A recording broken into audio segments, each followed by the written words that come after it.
skill and the foreigners, but I mean, these two and Clem recently have had something to say on the matter, so it's very exciting of a TVT indeed. And Benny, this is your area of expertise, of course. It certainly is, or at least I like to think it is. But spawning in the bottom left, representing Team Liquid, it is uThermal. On the top right-hand side of the map, he's gigantic, he's big guy. HeRoMaRinE.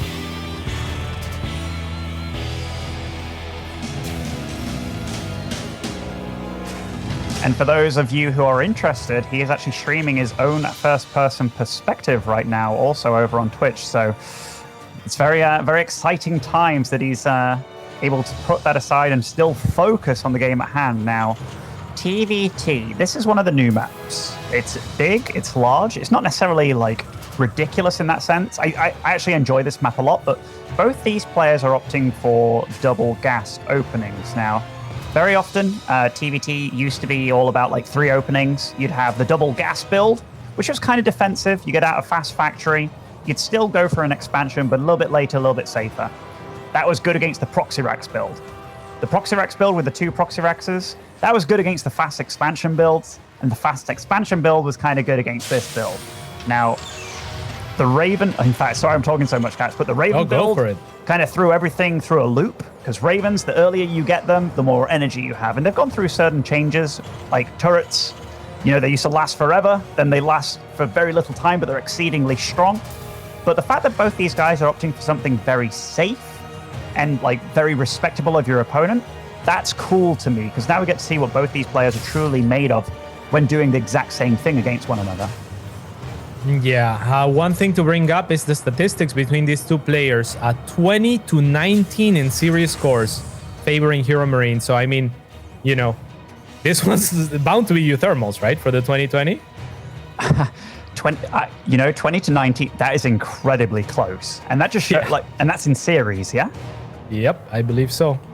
Freaking A. I mean, that is so many games against one another. And look how mirrored these builds are. So, like, TVT is very linear in the sense that the builds that people go for right now at this level, they tend to be, you know, very, very worked out as to how they go. So uThermal's actually opting for a third Hellion, or rather third Reaper and a second Hellion, meaning he might kind of dart out once he's got that number, whereas HeRoMaRinE's doing something that is a bit more innovation-esque in that you get the tech lab, you go for a Cyclone quicker, but you also get a faster reactor. I tend to like HeRoMaRinE's variation just because it's a little bit more stocky, a little bit more solid. And also getting that reactor out earlier just means that your Marine count's going to steadily go up faster. Yeah, this is kind of like what I would expect stylistically from these players. And correct me if I'm wrong, maybe the matchup has something to say on the matter, but uThermal to me feels like much more of a micro-oriented player, or at least micro-focused, whereas HeRoMaRinE is just through and through a macro beast, I think. So do you think these openers reflect their personalities as players? Oh, definitely. I think you hit the nail on the head with how you describe that. And uThermal gets right in there, does get the SCV, but does lose a Reaper. So, you know, like it's a reasonable trade. That goes exactly how you expected it to. HeRoMaRinE did a good job of keeping his Reapers alive, despite being pounced on. But no, you're like, when I think of HeRoMaRinE, and I think of that old character selection screen in Tony Hawk's, where it's like, okay, what are his stats across the board? I think HeRoMaRinE is like 9s out of 10s, 9.5s out of 10s across everything, right? Like he's very good macro, very good micro, very good decision making. And then when it comes to uThermal, 10 out of 10 on micro. You could say like maybe his consistency is one thing that isn't always there. But yeah, these players definitely go about the game with different styles, which makes them very interesting to watch when they collide. Yeah, definitely. And those peaks and valleys are interesting to explore. To me and players, because a lot of the time what they have to do is with how much they're willing to go and use the units to their limit, right? And that's why you flop sometimes, and that's where the inconsistencies come from, is when you miscalculate ever just so barely, right? But in other instances, it's the plays that look the most amazing. It's like when you barely kill the last unit that you needed to kill in order to barely make your attack work. Certainly. So, like both these guys' bases, HeRoMaRinE went up to 3 gases, which is totally standard, whereas uThermal took his 3rd and 4th gas quite a bit quicker. Now, I am not sure exactly what this might lead into in my head. Okay, so he's throwing down an engineering bay already. in my head, it's like, okay, a second engineering bay is probably going to follow, but if it doesn't, this could potentially lead into mech with how much gas he's going to be getting out very, very quickly here. And yeah, I mean, not even turning his third into an orbital, just immediately flying it over. uThermal being a bit greedy here, but I like it. Yeah, especially against HeRoMaRinE, right? He's the type of player that will play consistently. And I think that uThermal, the reason I voted uThermal is I think that HeRoMaRinE is probably overall the better player, quite honestly. I think consistency is his thing, but I think that tends to play against certain players in tournaments in the sense that their opponents can know what they do and kind of abuse it to some extent, right? And try to cut the right corners and whatnot. How important is the Raven in this matchup then? Super duper important. Like the Raven turrets, yeah, you almost have to go it. And for a while it was 1 was the meta, then 2 was the meta, and then boom, 3 was the meta. I was kind of questioning uThermal getting so many turrets so early, but look at this. Like immediately gets turrets out in a position to thwart this Raven, and he's thrown down his 5th and 6th gas immediately on his 3rd. So that's why he floated it over without making it an orbital. Gas was absolutely key in getting that very, very quickly. And now his plan is all kind of coming together a little bit. A few spikes were happening just then. Yeah, quite a few actually. Got about like 5 up until now. I thought it might have been just me. Maddox left. All right. So we should be good to go again. Sorry about that. The game is about to resume. And hopefully the lag will be fixed. Yeah, we're getting right into it. The countdown is going down and yet again. But here we have something that's quite exciting. uThermal is the one that's going for mech, and HeRoMaRinE is the one going for bio. Now, when you think about micro, and you think, okay, uThermal's probably the guy with maybe the better micro out of these two, even though HeRoMaRiNE's no slouch in that department either. Him being the one going for mech against HeRoMaRiNE, I find that very interesting. Yeah, absolutely. Mech tends to be also the less aggressive option, right? But is there something to be said about Cyclones, or is mech always tanks? Is there any other way? Is it just tank, air control, and eventual liberators? I've seen a few games where Cyclones are definitely used. Like they've got really good map control, right? And also they don't really necessarily need upgrades. But back at home, he's getting double armory. I mean, Cyclones, their attack doesn't necessarily benefit too much from the upgrade, like the lock-on doesn't at all. So I think this is just going to be your very, very standard mech with a bit of area control with these Cyclones. But one thing I have seen uThermal do quite a bit is he starts making Thors at like around 150, 160 supply, just to make sure he's not weak against any sort of air transition, because Liberators are decent against ground mech, obviously. But he goes for this massive timing with like a 2-2 push. So upgrades start immediately for uThermal. Yeah, very, very nice. So he has been greedy through and through, and with those upgrades as well. The Ravens really haven't gotten to use their energy. Is the one thing that I look at uThermal and I'm like, wow, what would be cool if they had used a spell each, right? At this point, they're gonna be overflowing, but maybe he just feels safer with the Ravens back at home, seeing how greedy he has been. Yeah, I totally get you. Like, as soon as an energy, or rather, as soon as a unit hits 200 energy, it's wasted. Like, it's no longer regenerating. It serves no purpose. So maybe utilizing turrets or trying to, but with how easily he shut down HeRoMaRiNE's harass with those turrets, maybe he just saw his opponent and was like, oh, no, as long as everything goes well, like, he could potentially shut me down just as hard as well. I'm just going to maintain everything, make sure everything goes smoothly. And look at that air disparity. 9 Vikings, 10 Vikings versus 0. Like, HeRoMaRiNE is going to have to try and do something fairly soon, because I don't know how we get to lead in this game right now, honestly. Yeah, and this map seems difficult to attack into with bio as well. I kind of like the choice of uThermal, getting also that very early sensor tower so that he's going to see any attacks coming onto his third. So what is HeRoMaRiNE now forced onto a large drop or something of the sort? So that's what he goes for. Yeah, like a drop would obviously be a nice killing blow, but it's very hard to kill a mech player that's very comfortable with just sitting back. Mm-hmm. So I'm going to watch this carefully, like the production tab. He's getting all his upgrades. He's going for the air upgrades as well, and he did get his second starport down. He's on 4 bases behind this. Like, Marine Law, or rather HeRoMaRiNE, is playing very, very solidly bio-focused, but he's reaching max very quickly, and his army won't get much better than it is now. So I feel that Yeah, and we see all his units mobilizing. He realizes it too. So this is where, do I deny the fourth? Do I strangulate my opponent a bit and try and trade effectively?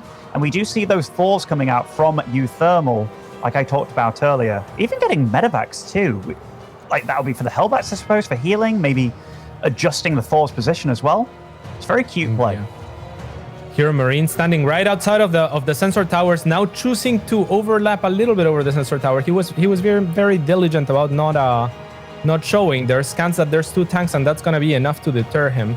At the same time, uThermal scanned the main of HeRoMaRinE, saw extra barracks is being added, so he is also well aware of the situation. But like you said, Ben, I think it's on HeRoMaRinE to do something sooner rather than later, right? Yeah. Okay. He's getting rid of his Marauders. So that's to get more Vikings out by the looks of it, and switching to air massively. More starports coming in. 3 CCs at a time for HeRoMaRinE. So he's rich, and he can spend a lot of money on things. And it looks like he's just happy with a bit of map control here. So the medevacs were for Hellbats. That is cute as well. I'm very curious to see what HeRoMaRinE does from this position, because this is always gnarly. Like, he's trading out bio, and he's going to be getting air afterwards, which is kind of what he wants to be doing anyway. And uThermal, he's just kind of getting more of the same. Lots of turrets in his main base, lots of turrets throughout, but this army is incredibly scary. Yeah, HeRoMaRinE paid nearly 1,000 resources to get rid of that sensor tower, and it didn't even buy him space. I mean, maybe he thought he's clearing the way so that he can set up for an attack, but instead it's uThermal who feels confident enough moving out on the map with a gigantic force right now. It's super gigantic. I mean, HeRoMaRinE is sieging up. He's got 4 tanks, quite a bit of bio still left over, despite losing a bit of it and throwing a bit of it away. But the air control, who does this go to? 14 Vikings to 16. It's very close. Here's the Hellbats over the tanks. It looks like it's going to be the choice. I'm not sure if that's surprising. I guess there's very few Marines on the bio anyway. 2 of the tanks will get locked by HeRoMaRinE, but regardless, uThermal getting a lot of ground here. He certainly is, and the supplies, despite that, seemingly both of them lost a lot. They're both maxed out immediately. HeRoMaRinE actually making a battle cruiser as well as Vikings, more bio, getting out upgrades, more fours coming out onto the map. uThermal's got a nice position here, but the Liberators are over the tanks and not really getting gunned down immediately. Now one Liberator falls, the other Liberator does fall too. uThermal's army is very solid, but HeRoMaRinE gets a nice wrap around with the bio. The fours are standing strong, but all the Vikings of HeRoMaRinE have fallen. Whoa, landing the Vikings against the Marauders? Yeah, I was about to say, that was a ballsy decision. Yeah, I think he sees the Vikings that are coming from HeRoMaRinE and thought for a second that that was a good idea. And uThermal winning the fight on the ground, but unluckily for him, all of his tanks died. So, you know, when you have Vikings left to protect Thors, it's not the ideal case scenario. So I'm sure uThermal would have liked to have maybe a couple more tanks and maybe 1 or 2 less Thors. It feels like he won on the air decisively.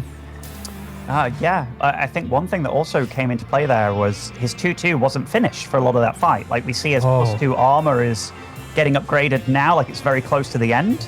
But HeRoMaRiNE's done a good job of expanding behind this, but so has uThermal, both on 5 bases right now. Yeah, and a very nice run by is gonna toast additional 6 SCVs. So gonna even out the economy there, but remember, uThermal has been trading, I think, a little bit better so far. Yeah, like 3,000 less resources lost than HeRoMaRiNE at this point, and I think he is going for the more cost-efficient, more better longevity type army, right? With mech, you mean? Yeah. Yeah. I feel what's happening in the production tab though is kind of the leapfrog technique. Like, so you have the tanks, the mech, which is very efficient. And it's like, okay, I've done something less efficient in bio, but now I'm just going straight to battle cruisers with Yamato. And that is pretty awesome. Like, Thors definitely deal with battle cruisers fairly well, but dealing with a full air armada of Terran as a Terran player, it's actually quite difficult to do. How much of a Thor's HP does a Yamato take? A little over half. So Yamato's like 240 damage, I believe, and like a Thor, I think it's 400 health. Okay, so you want to use 2 Yamatos per Thor pretty much right away? Yeah, I think so. Or potentially using it on the Vikings alone. Vikings are quite pricey, and using 1 Yamato on a Viking is obviously pretty worth it too. Yeah, just all take right. it down immediately. Yeah, so I like that. I like using the bio then for map control, getting enough of an economic lead that you can transition into battle cruisers. However, this is a lot of Thors. Those guys are powerful against there. They certainly are. And this bio, I mean, it's strong, but tanks deal with that. And it's only 4 or 5 tanks for uThermal in this mix, but that feels like enough, honestly. In fact, no, it's a few more tanks. No wonder it was dealing with it easily. And HeRoMaRinE marching again. Yeah, big stim as well. This looks a little bit dicey for HeRoMaRinE, but the battle cruisers might just be enough to dominate on the air. And with that, they would be able to clear everything. The last Thor falls. Viking versus Viking, nearly nothing left on either side. What a chaotic fight. Like, both of them dropping so much. And you might be like, man, they're not dropping that much. They're both at like 150 supply. All of that, or a lot of that, is in production. 3 Thors, 4 Hellions, 2 Vikings, 2 Liberators at a time for uThermal. And a pretty equal amount for HeRoMaRinE. Both of them around 80 SCVs each. Lots of mules falling. How many orbitals each, by the way? 6 orbitals each as well. Like, these are 2 very rich Terrans that keep coming up with very different army mixes and just clashing out in the middle. Loads of red as well on the production tab in terms of upgrades for HeRoMaRinE. And we're talking about the production tab, Ben. Whose production tab do you like better then? So if the Liberator count gets really high, even if you have, let's say you have like 5 Thors, which obviously do very well, that's kind of like 10 Liberators worth in terms of like supply. And the 10 Liberators, they're very, very good against Thors, honestly. Like, it's amazing. So as this game goes on, it very much comes down to positioning, down to the fights and what have you. uThermal's trying to do some Liberator harass, which is cute, because we can't forget that he's also got his own Liberators with Liberator range, which they'll come in handy too. At least, yeah, this one will get spotted. Not this one for sure. He does get 1 SCV for his troubles. So it looks like it's HeRoMaRinE then that's doing the adaptations for the most part in the remaxing process, right? Whereas uThermal is mostly getting the same things. Now Tunneling Claws, though, very interesting on the way. Tunneling Claws and the Cyclone upgrade. So maybe well, he's obviously taken the air threat pretty seriously. Maybe Widowmine's kind of randomly hidden around the map, and air armies clump really badly. And as do bio armies. Oh, yeah. I mean, they do. But say if like 20 Vikings stack on one spot and a Widowmine goes off, like, that is some serious damage that takes a lot of money to recover from. So I'm curious if this is going to become, Yamato on a tank. I'm curious how this game is going to go within regards to the later fights that are going to happen. Yeah, it is a very, very... I mean, it's almost like they had to choose units and avoid the units that each other chose. You know, minus the Vikings. There is very little overlap here. And they're both respecting each other a lot, too, because they're both having to do this dance where it's like, oh, how much ground do you have? Okay, I'll make more ground. Oh, you have a lot of air? Okay, I'll make more anti-air. These defensive tanks were nicely placed in that 3rd base, but this is quite a lot of bio that's maybe going to be able to get in here. Oh, the Liberators. Oh. Yeah, those Thors have to be ready for the threat of the Liberators. I love what HeRoMaRinE did here. Run past that tank fire before engaging the Thors, and that's going to net him an entry into the base of uThermal. This is a great siege. No matter like, it's not going to last forever, but any of these units that pop out one by one, especially things like tanks or Hellions, they're going to pick them off. And taken out multiple of these starports, actually. uThermal's now down to still 3 starports, but it's against 6 starports of HeRoMaRinE. Look how many air units HeRoMaRine's making at once. Like 6 Liberators, 2 Ravens. Big upgrades coming in too, which you don't normally see, like the Raven upgrade energy, even building armor against mech. Like this, they're getting everything. Yeah, and does it become tricky to decide on the attack of the Thors here? I always feel the big air attack is really good, just for dealing with Liberators, because they don't necessarily all siege in the same position. But he does have. But look at this! Look at this! What about a splash attack there, right? Yes, and also he got the changing, the like servo dynamic upgrade, so they can switch. So he can switch quickly, huh? Yeah, on the Thors as well, and land the Vikings quickly and stuff. Oh, okay. They are grouped up now really, really badly, but... Yeah, but there's no splash attack. No. Luckily. And the Thors, they can't get close to that, but the Vikings, they kind of outstay their welcome a little bit. Oh, super overextend. They're out of range of those Liberators. So the Vikings were fighting by themselves there for a second. HeRoMaRinE perhaps not paying close attention. And it's going to cost them a chunk of army and a lot of HP on the army as well. Fights going on everywhere, all over the map. Fights in the south, the north, little bio squads trying to do stuff. I guess, and that is, you know, HeRoMaRinE's basically transitioned to absolute max air. I know he's making a lot of bio right now, but that is so many Liberators. He's got 11 out on the map right now. Yeah, no longer any tanks. It seems so risky, though, against this many Thors, especially with how much he tends to clump his army over and over. He keeps pulling all of his army to the same point, and that's freaking me out a little bit. So I hope that doesn't end up costing him too much. I feel like he has to be so careful with this frail army. He certainly does. Like, uThermal's army is quite a bit more stocky, right? And like walking around this many Thors, in fact, how many is that? That is 11 Thors out on the map as well, which is a crazy number. One thing that HeRoMaRinE does have, though, is more mobility. Like, the bio and air can definitely fly around a lot quicker, set up nice positions like he's doing here, and potentially take out peripheral bases. Yeah, that is an excellent point, and we'll see what he's able to do with that. I feel like at the same time, and for similar reasons, uThermal can use smaller squads of army to kind of take down bases whilst maybe chasing this army around. And we see the Vikings landed with a very small squad of tanks. Actually, uThermal making the full parade onto HeRoMaRinE's side. This could be a decisive fight. It definitely could. uThermal's got more of a bank available. He's also not stretched for gas. He's going to take out this top base most likely with a group of Thors and tanks and what have you. And down at the bottom, he's got an army chasing HeRoMaRinE away as well. And this is definitely a small army. Oh, interference matrices do land. Oh, that's HeRoMaRinE huge. just charges in with his bio, takes out one Thor immediately. The tanks are falling as well. That's a very cost-efficient trade for HeRoMaRinE. Amazing. He nearly lost nothing there. All to the credit of those Ravens. But now the Thor is having something to set on a clamp of units. My God! It melts. Oh, that was heartbreak. You know those BNet forums where it was like everybody complaining about Thors being too strong, and I was like, nah, no, they're not. But they were pretty damn strong there. It's got to be said. uThermal marching forward, taking out 2 bases of HeRoMaRinE now. The supplies are still kind of close here, 170 against 148, but both their economies are kind of smashed. HeRoMaRinE charging in, though, with a lot of bio. Nice interference matrices on the tanks, and HeRoMaRinE is cleaning up this army of uThermal. Wow. Well, this game is swingy, to say the least.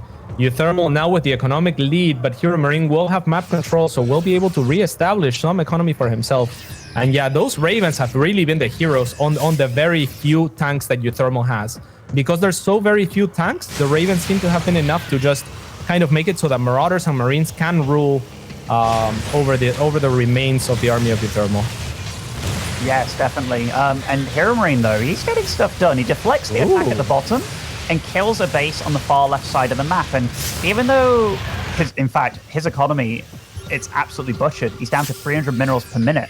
Even though he's got like 38 SCVs still on the map, he has to do something now, and it looks exactly like he knows what he's doing. He charges in and kind of plays a little bit passively here. I mean, that is still a scary little mech army that uThermal's mustered. Yeah, he would love to push in there because he just established the base near it. So this is going to be the point of contention here on the bottom right-hand side of the map. And keeping control of that watchtower is so very important for HeRoMaRinE because the brunt of his economy is being protected by it. Basically, if uThermal takes that position, his economy will be gone. And the same could be said for uThermal. Oh, HeRoMaRinE is charging in here. uThermal's pulling the SCV to try and deal with the bio, but I think uThermal's positioning is just too good here. A line of Thors, siege tank as well. It does deflect the attack of HeRoMaRinE. No. I think misjudging his position was Big Gabe there. I thought he had the right idea with that watchtower. Now he has to forfeit the watchtower and potentially this base, right? uThermal gains so much ground from HeRoMaRinE just suiciding onto his claws. Yeah, like if that was his last army, I can understand something like that. But going in when you had this group of Ravens and stuff back at home, and also a pretty large chunk of bio, I think waiting around for this would have been a much better decision for him, but we got to remember this game is chaotic. How often do you play a TVT like this? Yeah, it's very difficult to know what your position is. So HeRoMaRinE might have thought that he's further behind than he is. Yet again, perfect with the disruptions on the Ravens, and that's gonna allow HeRoMaRinE once again looks like to push through, but 2 more tanks in the back. Might that be enough? It looks like it will be for uThermal. Oh, but the Vikings land behind enemy lines as well. They're taking out all those SCVs behind. HeRoMaRiNE's down to 55 supply against 103 of uThermal. uThermal looking just a little bit stronger this game. He's still mining on several bases, but both their economies have taken a true battering. This has been a crazy TVT, to say the least. Yeah, it looks like uThermal is finally closing in on a victory here, but my god, this has been a roller coaster, and I would not be surprised if HeRoMaRinE somehow pulled it back again. We don't really get to see the whole picture, but as long as there's Ravens available, this guy seems to work the magic. So we'll see what happens here as he moves with some no medevacs either here though. It is very cute that they've both been playing with very different compositions, but both been trading fairly equally. The resources lost tab is like 59k versus 54k-ish, but this feels like a last-ditch effort. The tanks do take out the bio, and HeRoMaRinE calls GG. uThermal takes the first game of the series. Yeah, very well played by both players. I didn't know who was going to take it until the very end there. I think, yeah, big mistake, big overstep by Big Gabe, sadly. I thought he was fine just holding that watchtower, but again, he must have misjudged his position a little bit. Thought that he was further behind than he was. I think he just holding that watchtower was the play. I was just thinking to myself, was there any units that we didn't really see? And I guess Ghost is the only one that really pops to mind, because every unit out of the starport was used, every unit at the factory, a lot of bio was used as well. That was a really, really cool TVT. And this new map, I like the way that it divides things as well. Like, we saw a lot of control going on between both sides, as opposed to it just being all about the middle, which a lot of maps don't necessarily offer. So far, I'm a big fan of Ice and Chrome. Yeah, it was really nice. That is a great point. I think that's what allowed for so many back and forth interactions, is the fact that reinforcements don't make it as quickly to the other side of the map, and that allows for the defending player, especially with such different sets of army compositions, to kind of react, get exactly the units that they need, the position that they need, and kind of push very strategically into their opponent's fortified position. It's also got to be said, like, we don't see mech a ton in TVT, but uThermal made that look incredibly hard to crack. Like, even with how it was a little bit greedy with how fast he took his third, but when I say greedy, I don't mean like, oh, it's super punishable, because I didn't feel it was. Like, he put down the engineering bay as well, deflected the Raven with the turrets early on. He got Vikings out, he got tanks out, like he had a bit of map control with the Cyclones and the Hellions as well. It seemed a very well thought out build. And as a bio player in my heart, I'm kind of like, man, I hope I don't run into that too much on the ladder, because how do you exploit that? Yeah, do you feel like he's exploiting more or less the meta? We talked about how prevalent the Raven is in this meta, but the Raven is not the type of unit that can be like, oh, I'll kill you, right? Ever, pretty much. It's not so punishing in that sense. Do you think you could bypass the Raven if you expected uThermal to do something like this and maybe attack onto his third or something of the likes? It's always a tough one, because if you don't go Raven and your opponent has a Raven, you can probably have 2 less tanks than your opponent, you know, or like having 4 turrets down. Like, it can be like a crazy situation. But we'll be getting into the second game of the series, which will be Eternal Empire. So another large map between these two. And I feel that Eternal Empire has been around for a bit longer, making it a bit more figured out in terms of defending. So maybe we'll see something like that from uThermal again, because he really showcased that mech is, in my eyes, fairly viable. And about like what you say, I don't know how you feel about this. If I know how my opponent's going to play, it's kind of cool to counteract them sometimes, like blind counter. But say if I play against somebody else that just goes mech all of a sudden, and I'm doing the normal, I need to know how to counter it with doing the normal thing still, right? Which is kind of annoying. But anyhow, spawning in the bottom left, playing for Team Mouse, it is HeRoMaRinE. And at the top right-hand side, it is for Team Liquid, uThermal.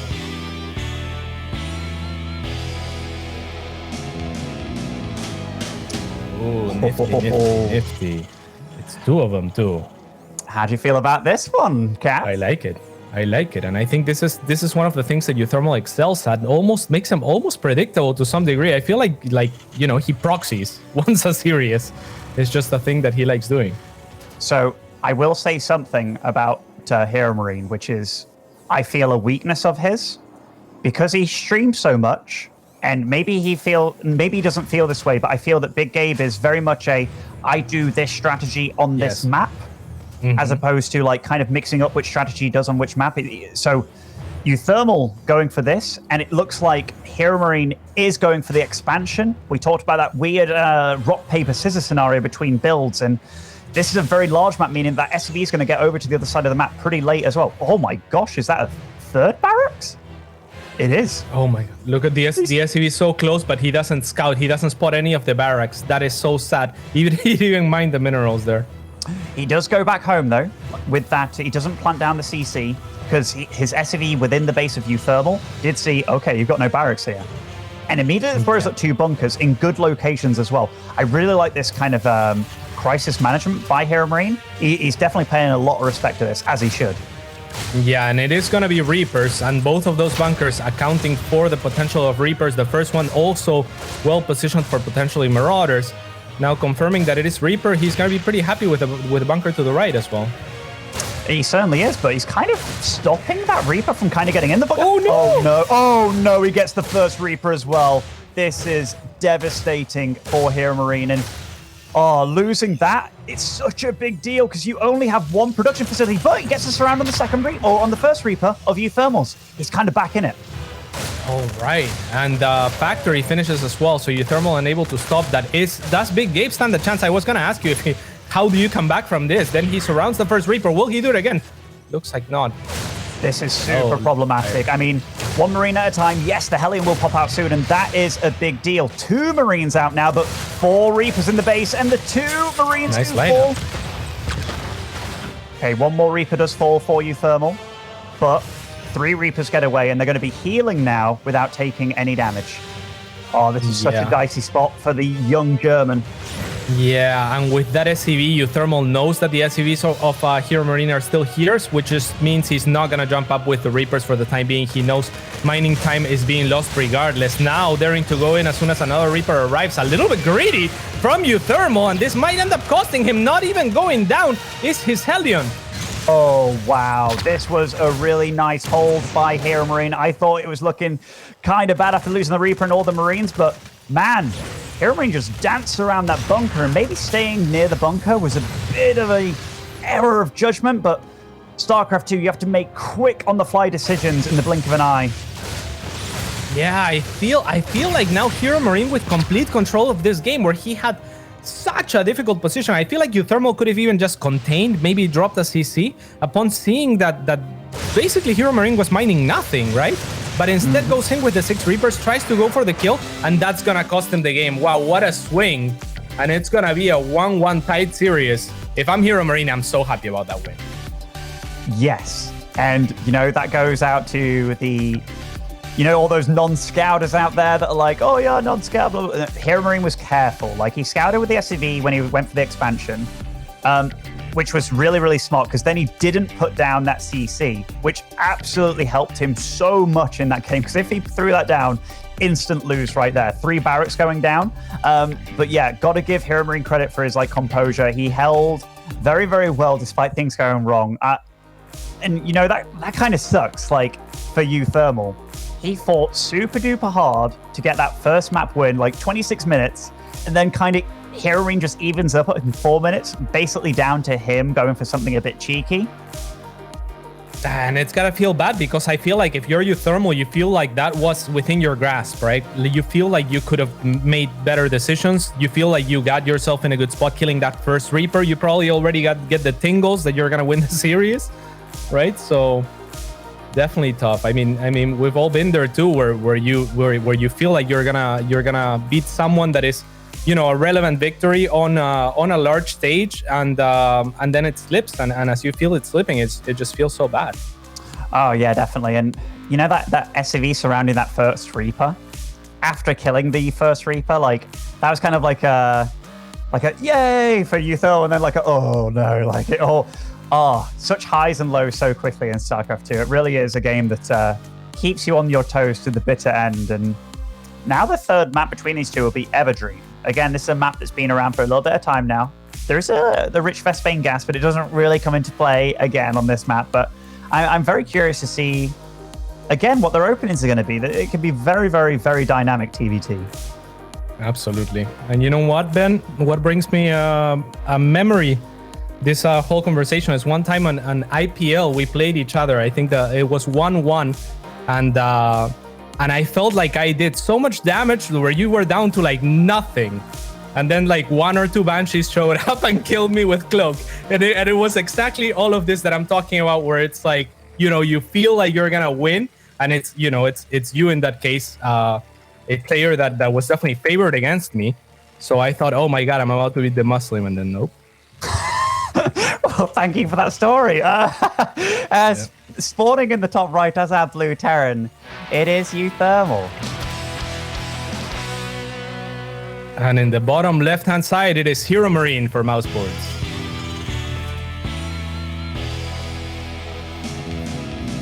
I feel like the second player gets more music, more outro. I think he does too. Like, he also gets the quick pow at the end. But I do remember that period of time, actually, when you were playing. Because I remember you came up to, I think you played both me and Thorzane. Maybe not in that tournament, but like Thorzane was in America at the time. And yeah, you were playing really well, actually. I remember your Mutaling Baneling play, and we played practice games against each other. You were definitely in good shape around that period of time. Yeah, I mean, those were, yeah, that's a long time ago, of course. But yeah, I actually took a game from Maru in that tournament. But Maru was, of course, nowhere near as good as Maru is now. Actually, how old was he back then? Like, I don't know, 14, 15? I mean, those prime 13? boys, though. I don't know, Yeah, I mean, he was still really good. Yeah, that was, I think, his first tournament outside of Korea. And yeah, his Wikipedia says something like he didn't perform very well, only defeating cats 2-1. I'm like, yeah, okay, Wikipedia, that's cool. You know, I think that was the tournament where I played Scarlet, and like it was her first tournament. And I remember I was 2-raxing her, and she made an Evo instead of a spawning pool. And I was like, oh, like, you know, it's your first tournament, we'll regame. And then she smacked me 2-0. And then she told all the interviews, like, oh, yeah, I knew I was going to beat him easily. And I was like, oh, my God, the cheek of it all. Like, oh, and then EG came to me and they're like, Ben, you're getting fined, bro. And I was like, oh, no, like, this gets worse. But anyhow, we're getting into this game. So uThermal is the one going for the expansion build this time. And it doesn't look like he did an SCV scout either. Now, I don't know if he's using the fact that he knows how HeRoMaRinE plays, but if HeRoMaRinE went for a proxy 2-rax, which I've actually never seen him do, now that I come to think of it, he would have been instantly, like, in a lot of trouble. I like that you say that, and you've never seen him do it, because it's just the thing that you don't expect from him, right? Yeah. And I think you're very right in how HeRoMaRinE generally approaches the game. I think this is a tendency that non-Koreans have had in general, like Europeans and North Americans since the beginning. I think that we have been more ladder-oriented. Whereas because Korea has always had this infrastructure and this tournament like that require preparation like the GSL and you know the history of Brood War before that, I think they've always been traditionally better at mixing it up, at preparing, and at knowing that the mind games are very important and come into play. And I think that that's the department where HeRoMaRinE lacks, and where almost no player has made a name without, except maybe Serral, right? Like Serral was that player, but even now he's adapting. I was going to say, like, one of the players that I've seen adapt more than seemingly any foreigner now is Serral, in a way, that he really pulls out some weird cheeses, because we've had different eras of foreign Zergs, like Stefano's era. You know, he developed the Roach Max, but he's always been primarily like a defensive, like wait until Broodlord infest a Zerg. Snoot was kind of similar, that he played very passive. But then Serral really came in with a brand new style. And uThermal's going for something very, very cheeky with this, by the way. He was greedy with his opening, with going for no scout. And then he went for a Marauder follow-up with 6 Hellions here and a medevac. This is going to be a lot of damage very quickly. Yeah, I think that Serral's style is kind of an amalgamation of the styles that EU had been piling up up until that moment, just macro styles. And I think he took a little bit from everyone. Big shot onto that medevac. And nice opening here from uThermal. It is. I mean, that medevac is definitely weak now. Like, one little lock-on could definitely do some damage, but this is one of those things where the Raven isn't meant to be super good against this, because now you just spent 200 gas on a unit that serves no more purpose. And right now he is going to be losing the Cyclone. He's lost 6 SCVs behind this, and this is by no means an all-in. Back at home, 35 SCVs, and the third SCV, or rather third CC, is on the way as well. Yeah, so to put things in perspective, it's uThermal that ends up losing a little bit more there, but he takes the economic lead, like you were pointing out, and that will make up for the losses in time. I think the one big thing that we can't fail to mention, though, is HeRoMaRiNE's going to have 2 Ravens out, which they do have a lot of potential for their own harass with the turrets and such. And uThermal, like, he's only getting his first Raven out, and when it comes to Raven Wars and like how you can use them and utilize them to deal damage, and the fact that HeRoMaRiNE's just kind of sitting back, but he did lose his Cyclone, so it's going to be actually a little bit harder to shut this down. Absolutely, and it looks like the Liberator is not going to find too much here, as very well positioned Marines on the side of HeRoMaRiNE will shut it down for the time being. Now finds a little bit of an annoying position. Do you have to wait for the Marines to come down? So uThermal's wanting him to place a turret, and HeRoMaRiNE doesn't want to place a turret. But now he has the Vikings out, so that little bit of lost mining. This is the nice little bit of play by HeRoMaRiNE, just being very patient, because a lot of us would be like, okay, quickly, land both turrets, kill it. But then you just wasted all, like, the advantage that you have. Right, and that opens up potentially if uThermal was planning an attack behind it or something like that, that would have been really cute to force out those turrets. So HeRoMaRiNE definitely being pretty careful with that energy. Love it. And uThermal's actually opting for mech play again, and he's being ultra safe again against the Ravens, in that he's making turrets around his base. But I think HeRoMaRiNE's doing the right thing here. He's got the lead, he knows he has that. His army is quite strong, like he's got an extra tank, he's actually got Vikings as well, his opponent doesn't. And uThermal's taking a really greedy third, and I think HeRoMaRiNE is going to pounce on him and cheesy immediately.